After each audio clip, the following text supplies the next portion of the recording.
The rain was hitting the windshield of my F-150 so hard I could barely see the taillights of the Honda Civic in front of me. It was one of those miserable November nights in Ohio, where the cold just seeps into your bones, and all you want to do is crawl into bed and forget the day ever happened. I had been out in Toledo for a structural engineering gig that was supposed to take 3 days, but we wrapped up early because the concrete pour got delayed. I didn't even bother calling Maya to tell her I was heading back. I wanted to surprise her. I imagined walking through the front door of our suburban home, seeing her curled up on the sectional with a glass of Pinot Noir, and watching her face light up when she realized I was home 24 hours ahead of schedule. God, I was such a naive idiot. We had been married for 6 years, and if you had asked me that morning, I would have told you our marriage was rock solid. Sure, we had our dry spells and our little arguments about who forgot to take out the recycling or how much we were spending on groceries, but we were a team. Or so I thought. 2 months prior, my childhood best friend Leo had hit a massive rough patch.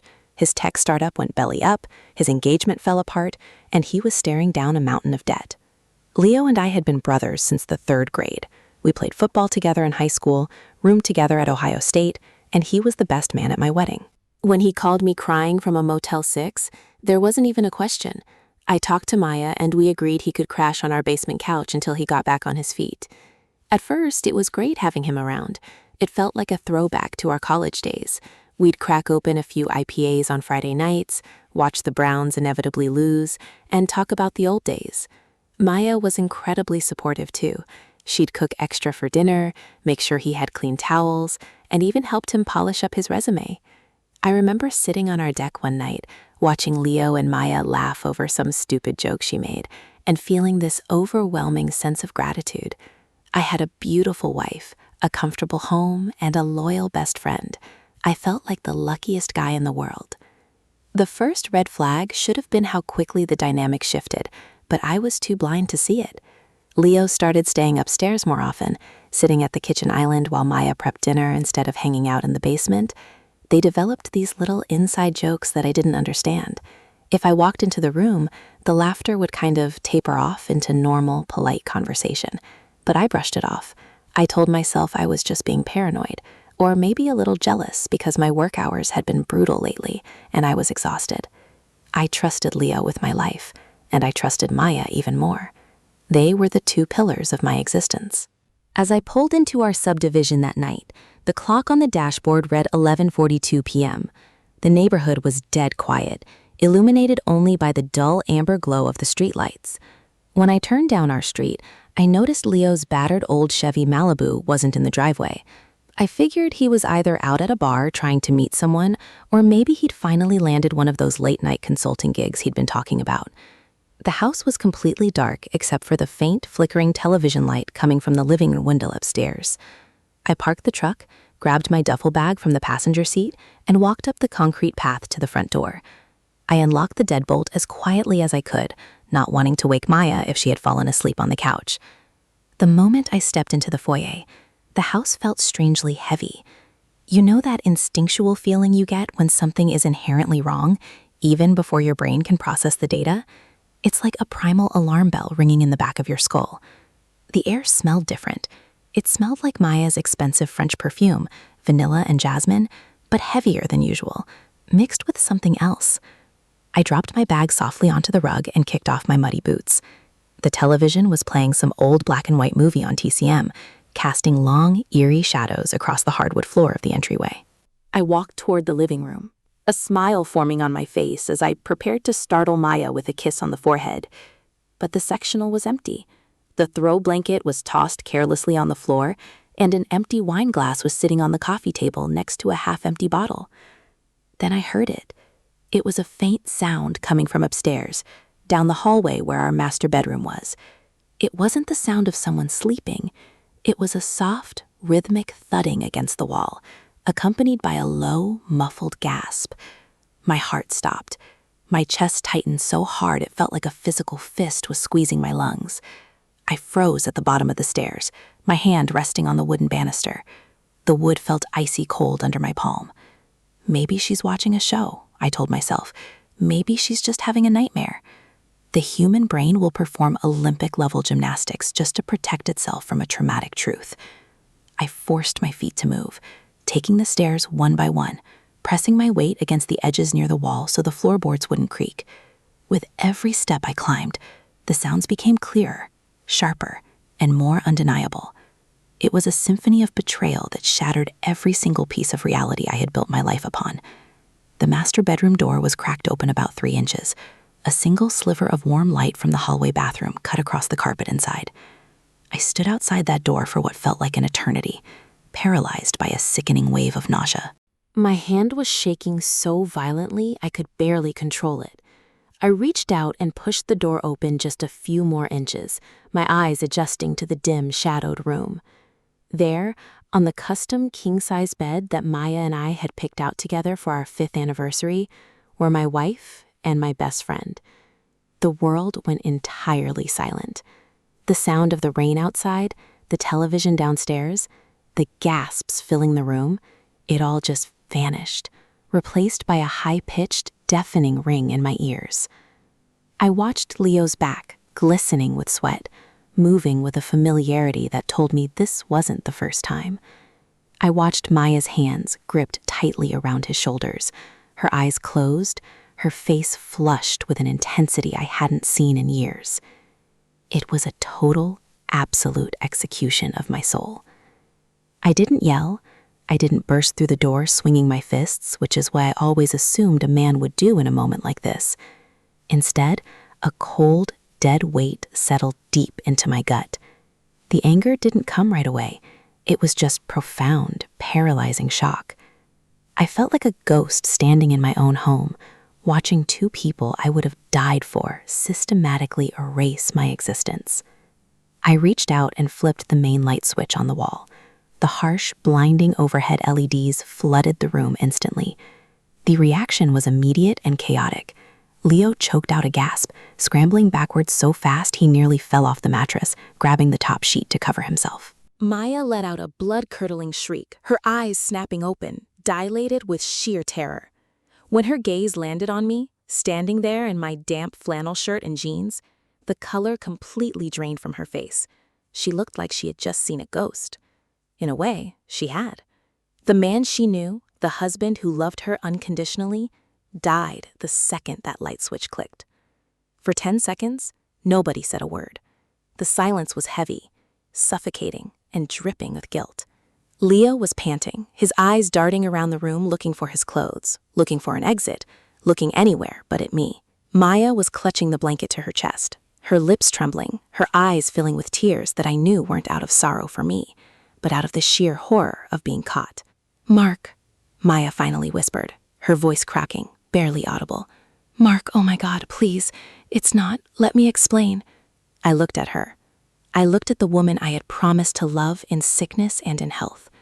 Then I looked at Leo, the guy who had worn a matching tuxedo next to me, the guy I had bailed out of jail in college, the guy I let sleep under my roof. Leo opened his mouth to speak, his hands raised in a pathetic defensive gesture. "Bro, listen to me, I'm so sorry, it just happened, we didn't mean to." "Get out," I said. My voice didn't sound like mine. It was quiet, completely devoid of emotion, hollowed out from the inside. "Mark, please," Leo started, taking a step toward his pile of clothes on the floor. "If you say another word to me, Leo, I will bury you in the backyard," I said, looking him dead in the eyes. There was no shouting, no theatrics, just a cold, hard promise. He saw it in my face, and he knew I meant it. He snatched his jeans and his shirt off the floor, not even bothering to put them on, and bolted past me down the hallway, his bare feet slapping against the hardwood until the heavy thud of the front door slamming shut echoed through the house. Then, it was just Maya and me. Maya sat on the edge of our bed, shivering despite the warmth of the room. She was crying now, heavy, gasping sobs that normally would have had me crossing the room in an instant to hold her and tell her everything was going to be okay. But as I stood there, looking at her clutched duvet to her bare chest, I felt absolutely nothing. The empathy engine inside me had completely burned out. The woman looking back at me with swollen eyes and mascara running down her cheeks looked like a stranger wearing my wife's face. "How long?" I asked. The question felt heavy, like I was dragging a concrete block out of my throat. She couldn't look me in the eye. She kept her gaze locked on the carpet, her shoulders shaking. "Mark, please, don't do this right now. You're in shock. We're both in shock. Let's just talk about this in the morning." "How long, Maya?" I repeated, my voice dropping an octave. I didn't raise my voice. I didn't smash a lamp or punch a hole in the drywall. The coldness inside me was terrifying, even to myself. It was a calculated, frozen rage that demanded an answer. Since the end of September," she whispered, her voice barely carrying across the room. "September. 2 weeks after I brought him into our home. 2 weeks after I sat at that very dinner table and told Leo that he didn't have to worry about a thing, that we were family, and family takes care of family. For 2 months, I had been working 60-hour weeks, busting my ass in the mud and the rain to pay the mortgage on this house, while my best friend and my wife were turning our marriage into a joke. Every time I called her from a hotel room on a business trip to tell her I missed her, every time I texted her that I loved her, they were probably laughing about how easy it was to fool me. "Get dressed," I said, turning away from her because looking at her skin made me want to vomit. "Get dressed and get out of this room. You can sleep in the basement. If you're still in this house when the sun comes up, I'm throwing everything you own into the driveway." "Mark, you can't just kick me out of our house," she cried out, her voice shifting from guilty to defensive in a split second. That was the first crack in her victim facade. "I made a mistake. A horrible, terrible mistake, but I love you. I was lonely, Mark. You're always gone." "You're always working, and Leo was just here, and he was listening to me, and things just got out of hand." The sheer audacity of her words felt like a physical slap. I turned back around, staring at her with a look that made her words freeze in her throat. "Do not blame my job for you opening your legs for my best friend," I said, each word sharp as a razor blade. "I worked to build a life for us. I worked so you could open your boutique, so we could buy this house, so we could start a family. Do not ever project your disgusting lack of loyalty onto my work ethic." She shrank back, realizing she had crossed a line she couldn't walk back. Without another word, she gathered her clothes from the floor, wrapped the top sheet around herself like a shroud, and walked past me, keeping as close to the far wall as possible, as if she thought I might strike her. I wouldn't. She wasn't worth the prison time, and honestly, she wasn't even worth the energy it took to lift a hand. When the door clicked shut behind her, the silence of the bedroom rushed back in, suffocating and vast. I looked at the bed. The sheets were rumpled, the pillows tossed aside. The scent of them was still in the air. I walked over, ripped the sheets off the mattress with a violent, animalistic jerk, and dragged them out to the hallway. I opened the laundry chute and shoved them down into the darkness of the basement, not caring where they landed. I spent the next 4 hours sitting in the armchair in the corner of my home office, staring out the window into the dark Ohio night. The rain didn't stop. It just kept drumming against the glass, a relentless, monotonous rhythm that matched the looping thoughts in my head. I went through every memory of the last 2 months, recontextualizing every single interaction. I remembered the night I came home and found them watching a movie together on the couch, the way they jumped apart slightly when the front door opened. I remembered how Maya suddenly started wearing sexier pajamas around the house, claiming she just wanted to feel pretty again. I remembered how Leo would always clap me on the back and call me a good man, looking me right in the eye while he was betraying me behind my back. The betrayal by Maya was a knife to the chest, but the betrayal by Leo was a bullet to the back of the head. We had history.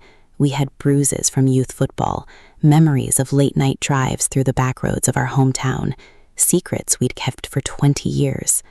I had held his mother's hand at her funeral 2 years ago while he sobbed on my shoulder. How does a man erase 20 years of brotherhood for a few moments of cheap thrill? How do you look at the guy who saved your life more than once and decide to tear his world apart? By 5 a.m., The sky was turning a sickly, bruised shade of gray. The rain had slowed to a miserable drizzle. I hadn't slept a single second, but I didn't feel tired. I felt wired, fueled by a toxic cocktail of adrenaline and profound grief. I walked downstairs to the kitchen, my joints stiff, my mouth tasting like copper. The house was dead quiet. I walked down the basement stairs, each step heavy. When I reached the bottom, I saw Maya curled up on the small futon in the corner, wrapped in a fleece blanket. Her eyes were wide open, staring at the concrete wall. She hadn't slept either. "Get your keys," I said, standing at the base of the stairs. She turned her head to look at me, her face pale and exhausted. "Where are we going?" "We're going to see your parents," I said. Maya's face twisted into absolute panic. Her parents were traditional, upper-middle-class people from a small town outside of Columbus. Her dad was a retired Marine who worshipped the ground I walked on and had always been incredibly hard on Maya about personal responsibility. Her mother was a devoutly proud woman who lived for appearances.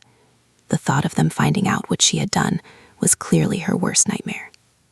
"No, Mark, please, no," she begged, sitting up quickly, the blanket falling away. "Don't involve them, please. We can fix this, we can go to therapy, we can figure it out between us. Don't tell my dad, please, I'm begging you." "I'm not fixing anything, Maya," I said, my voice deadpan. "Our marriage ended at 11:45 last night. Right now, I am managing the logistics of a demolition." "You have 10 minutes to get into the truck, or I call your father right now on speakerphone and tell him exactly what I caught you doing on our anniversary bed." She saw the total lack of mercy in my eyes. She knew she had no leverage, no cards left to play. She nodded slowly, tears fresh on her cheeks, and stood up to go get dressed. 10 minutes later, we were in the F-150. The drive to her parents' house was a 2-hour stretch of highway, and neither of us said a single word. The tension inside the cab of the truck was so thick, it felt like trying to breathe underwater. Maya stared out the passenger window, weeping softly into a tissue, while I kept my eyes locked on the gray asphalt ahead, my hands gripping the steering wheel so tightly my knuckles were white. I wasn't thinking about the future yet. I couldn't see past the next 2 hours. All I knew was that I was going to return what was broken back to the people who raised it, and then I was going to figure out how to survive the wreckage of my life. When we pulled into her parents' driveway in Dublin, a manicured suburb of Columbus, the rain had finally stopped, leaving everything dripping and gray. Her parents lived in a massive brick colonial home with a perfectly edged lawn and a small American flag hanging by the front porch. It was the kind of neighborhood where everyone pretended nothing bad ever happened behind closed doors. Maya didn't move. She just sat in the passenger seat, her face red and swollen, staring at the steering wheel. "Mark, please," she whispered, her voice cracking. "If you do this, there's no coming back. My dad will never look at me the same way again. It will kill him." "You should have thought about that before you brought Leo into our bedroom," I said. My voice was a flat line. I didn't wait for her. I turned off the ignition, slammed my door, and walked up the concrete steps to the front porch. Each step felt like I was carrying an anvil, but the cold adrenaline inside me kept me moving forward. Before I could even ring the bell, the door swung open. Her dad, Tom, stood there in a fleece pullover and khakis, a mug of coffee in his hand. He smiled warmly, his eyes crinkling at the corners. He was a big man, a retired military guy who took pride in his handshake and his family. "Mark, what a surprise, son," Tom said, stepping forward to give me a firm pat on the shoulder. Then his eyes drifted past me to the truck, where Maya was slowly climbing out, her head down. His smile faded instantly. A man like Tom doesn't miss a shift in the atmosphere. "What's going on? Is everything okay?" "We need to come inside, Tom," I said. Her mother, Carol, appeared in the foyer a second later, holding a dish towel, her face shifting from confusion to immediate worry as Maya walked through the door. Maya didn't look at either of them. She walked straight to the living room couch, collapsed onto it, and buried her face in her hands, sobbing uncontrollably. Carol rushed over to her, putting an arm around her shoulders. Maya, sweetie, what is it? Did someone die? Mark, what happened? Tom stood by the fireplace, his posture rigid, his eyes locked on me. He could see the exhaustion on my face, the coldness in my eyes. He knew it wasn't a death in the family. He knew it was something else. Talk to me, Mark. What's wrong? I came home early from Toledo last night, I said, standing in the middle of their pristine living room. The words came out steady, clipped, and heavy. I got home around midnight. I went upstairs to our bedroom, and I caught Maya in our bed with Leo. The room went dead silent. The only sound was Maya's muffled, choked sobbing from the couch. I watched Carol's hand freeze on Maya's shoulder. She looked up at me, her mouth slightly open, her face completely blank with shock. Then she looked down at her daughter, waiting for a denial, waiting for Maya to say it was a misunderstanding. But Maya just kept crying, her silence confirming everything. I looked at Tom. The color had completely drained from his face. His jaw clenched so hard I could see the muscles pulsing in his cheek. He looked at Maya, then back at me, his chest heaving under his pullover. The proud, stoic man looked like he had just been hit by a freight train. Is this true? Tom asked. His voice wasn't loud, but it had a terrifying weight to it. Maya couldn't speak. She just nodded her head against her knees, her shoulders heaving. Tom turned his back to us, placing both hands on the wooden mantel of the fireplace, his head dropping between his shoulders. He stood like that for a long, agonizing minute. The silence in the room was suffocating. Carol looked like she was about to faint, her eyes darting between her husband and her daughter, completely powerless to fix the pristine image of her family that had just shattered into a million pieces. When Tom finally turned around, he didn't look at Maya. He looked straight at me. There was a profound, deep sorrow in his eyes, but also a deep sense of shame. Mark, I don't even know what to say to you. I am so deeply sorry. This is a failure on our part. We didn't raise her to be this person. I know, Tom, I said, and for the first time since midnight, I felt a slight crack in my armor. A small wave of sadness washed over me, not for Maya, but for the loss of this family. I had loved Tom and Carol like my own parents. I brought her here because I can't look at her right now. Her things are still at the house. I'm going to have a lawyer contact her about the divorce and the division of the property. I won't be coming back here. Mark, please don't leave, Carol cried out, stepping away from Maya. Can we please talk about this? People make mistakes. People can heal. Marriages can be saved. Carol, stop, Tom barked, his voice cutting through the room like a whip. Carol snapped her mouth shut, looking at her husband in shock. Tom looked at me, his eyes glassy. He has every right to walk out that door. Let him go. I looked at Maya one last time. She finally looked up, her eyes pleading, desperate, looking for any shred of the man who used to adore her. But she didn't find him. I turned around and walked out of the house, closing the heavy wooden door behind me. The drive back to my empty house was a blur. The adrenaline was finally wearing off, replaced by a crushing, exhausting fatigue. My mind kept drifting to Leo. The anger that had been frozen solid all morning was starting to thaw, turning into a hot, volatile rage. He had fled my house like a rat, leaving his life behind, leaving 20 years of friendship in the dirt. I knew I couldn't just let him disappear into the night without looking him in the eye one more time, when he wasn't naked and terrified. When I got back to the house, it felt like a crime scene. The front door was unlocked, just as Leo had left it when he ran. I walked inside, the silence echoing through the empty rooms. I went downstairs to the basement, where Leo had been living. The room smelled like stale beer and laundry detergent. His laptop was sitting on the coffee table, and his duffel bag was half packed on the floor. He had run so fast, he hadn't even grabbed his essentials. I sat down on the futon where he had slept, my hands resting on my knees. I looked at the corner of the room where my old college football helmet was sitting on a shelf. Leo had been the quarterback. I had been his offensive tackle. My entire job for 4 years had been to protect his blind side, to make sure nobody hit him from behind. I had taken hits for him, bled for him, stood up for him in bars and on the field. And the moment my back was turned, he had driven a knife straight into my spine.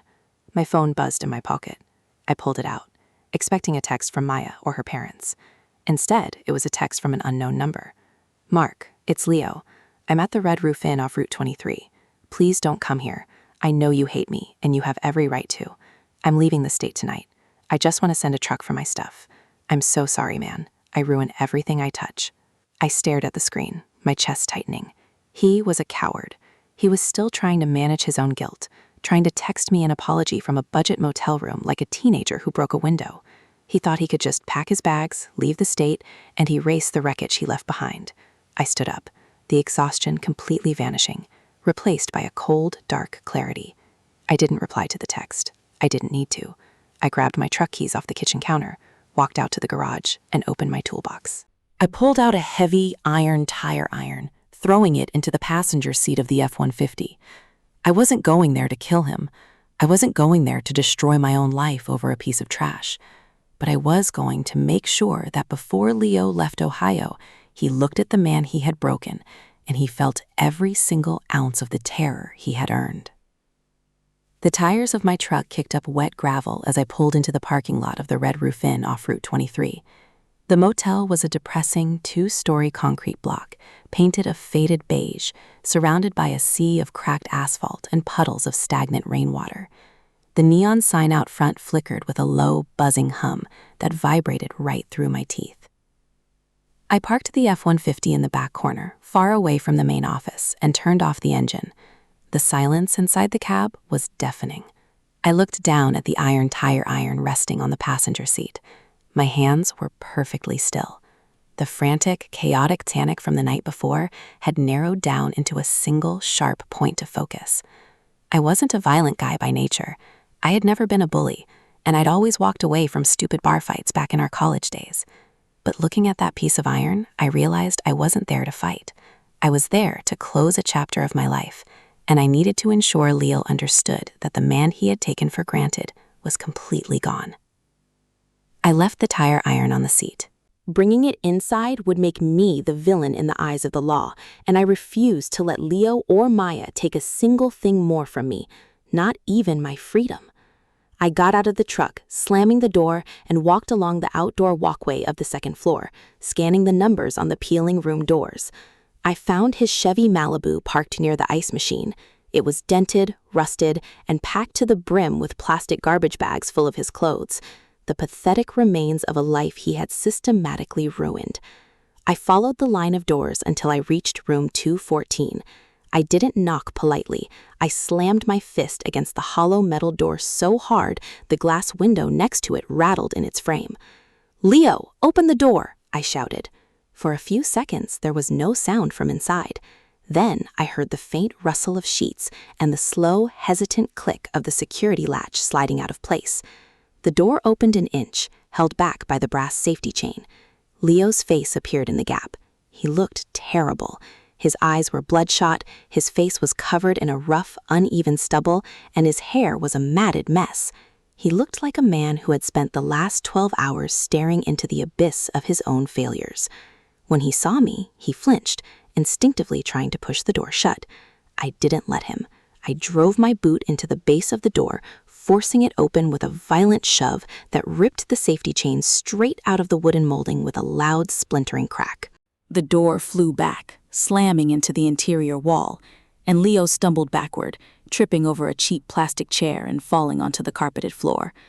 I stepped into the room and closed the door behind me, clicking the lock. The room smelled like stale cigarette smoke, cheap air freshener, and fear. "Mark, please, just stop," Leo yelled from the floor, scrambling backward until his spine hit the side of the mattress. He held his hands up in front of his face, his body shaking violently. He was terrified. He thought I was there to break his jaw, and honestly, looking at him cowering on the floor of a $50 a night motel room, I could have done it easily. He was pathetic. "Stand up," I said. My voice was a low, guttural growl. "Mark, I'm sorry, I'm so sorry." I said, "Stand up, Leo," I roared, the anger finally bursting through the frozen surface of my composure. The volume of my voice seemed to shake the small room. He slowly pushed himself up, using the nightstand for balance, keeping his hands raised like a criminal facing a firing squad. He wouldn't look me in the eye. He kept his gaze locked on my chest, his breathing shallow and rapid. "Look at me," I commanded, stepping closer until I could feel the heat radiating off him. "Look at me, you coward." He slowly raised his eyes, his pupils dilated with terror, tears welling up in the corners. "I never wanted to hurt you, man," he whispered, his voice cracking. "It just happened." We were spending so much time together, and I was in a dark place, and she was there, and it got away from us. "It just happened?" I repeated, a bitter, humorless laugh escaping my throat. "For 2 months? Every time I called her from the road? Every time I asked you how the job hunt was going while you were eating the food I bought, living under the roof I paid for? You sat at my table, Leo. You drank my beer. You wore a tuxedo at my wedding and gave a speech about how I was the brother you never had. Did that just happen too?" He closed his eyes, a single tear cutting a clean line through the grime on his cheek. "No. I saved your life, Leo," I said, my voice dropping back down to a dangerous whisper. "When your dad died, who held you up?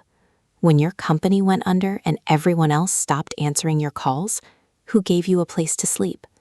I protected your blind side for 20 years because I thought you were family. But you're not family. You're a parasite." "I know," he choked out, his shoulders slumping. "I know I am. I hate myself, Mark. I swear to God I do." "I don't care if you hate yourself," I said, taking one final step forward until I was inches from his face. The urge to strike him was a physical ache in my knuckles, but I clenched my fists into my pockets instead. "Your hatred doesn't fix my life. Here is what's going to happen.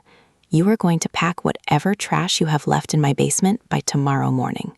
If I ever see your car in my driveway, if I ever see your name on my phone, or if I ever hear your voice again for the rest of my life, I will destroy whatever tiny piece of a future you think you have left. Do you understand me?" Leo nodded rapidly, his jaw trembling. "I understand. I'll be gone. I'm leaving for Chicago tonight. You'll never see me again." "Good," I said. I turned around, unlocked the motel door, and stepped out onto the concrete walkway. The crisp, cold Ohio air hit my face, and for the first time in 14 hours, I felt like I could actually take a full breath of oxygen. I didn't look back at him. I walked down the stairs, got back into my F-150, and started the engine. As I drove away from the motel, leaving Leo behind in the gray drizzle, I felt a strange, hollow sensation in my chest. The anger was still there, but the burning, suffocating desperation had begun to fade into a cold, hard resolve. When I got back to my house that afternoon, the suburban quiet felt different. It didn't feel like a sanctuary anymore. It felt like an empty shell. I walked through the front door, looking at the empty living room, the quiet kitchen, the stairs leading up to a bedroom I would never sleep in again. I sat down at the kitchen island, pulled out my laptop, and opened a blank document. I typed out the name of a divorce attorney a buddy of mine had used a year ago. My phone rang on the counter. It was a text from Maya's father, Tom. "Mark, Maya is staying here. She wanted me to tell you she's sorry. I told her to leave you alone. I'm having a company drop off a storage container at your place tomorrow to move her things out. You don't have to be there. Take care of yourself, son. I'm always here if you need a drink or a hand." I closed my eyes and let out a long, shaky breath. The betrayal had torn my world apart, ripping away my wife and my best friend in a single crushing blow. The future I had carefully planned out for the next 30 years had been completely erased in the span of a few seconds. But as I sat there in the quiet of my kitchen, looking at the gray light filtering through the window, I realized something else. They hadn't destroyed me. They had taken my trust, they had taken my memories, and they had taken the house I built for a family that would never exist. But they hadn't taken my dignity, and they hadn't taken my future. The road ahead was going to be long, brutal, and incredibly lonely. I would have to learn how to trust people again, how to look at a woman without wondering what she was doing when the lights went out, and how to define myself without a best friend I had known since childhood. But as I shut the laptop and stood up to go clear the rest of Leo's things out of my basement, I knew I was going to survive. The storm had come, the foundation had cracked, but the structure was still standing. And from this day forward, I would build something new on top of the wreckage, something that no one could ever tear down again.